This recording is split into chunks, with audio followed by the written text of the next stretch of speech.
বন্ধুরা, তোমরা কারা কারা ভূতের ঘটনা, ভূতের গল্প শুনতে পছন্দ করো? আশা করি যারা ভিডিওটা দেখছো তারা সবাই ভূতের ঘটনা শুনতে পছন্দ করো। আমি গেছিলাম হরর মাইন্ডস বাই শান্তদ্বীপ ইউটিউব চ্যানেলে একটা পডকাস্টের শুটিংয়ে, হরর পডকাস্ট।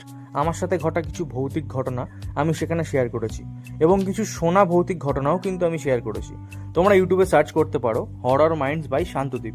আমি স্ক্রিনশটটা অ্যাড করে দিচ্ছি, দাঁড়াও। চলো, এই দেখো, হরর মাইন্ড বাই শান্তদ্বীপ সার্চ করলে কিন্তু আমার এপিসোডটা ইউটিউবে পেয়ে যাবে। আমি আরেকটা পডকাস্টেও গেছিলাম, সেটার স্ক্রিনশটও দিচ্ছি, কৌস্তব কুমার এরকম লিখবে। এই দেখো, থাম্বনেলটা দেখতে পেলে তো। এই দুটো পডকাস্ট কিন্তু ইউটিউবে আছে, তোমরা দেখতে পারো এবং ঘটনাগুলো শুনে জানাতে পারো কীরকম লাগলো। এবং আজকে আমি এই বিহাইন্ড দ্য সিন একটা মিনি ব্লগ বানালাম। কীরকম লাগলো এই মিনি ব্লগটা অবশ্যই জানিও।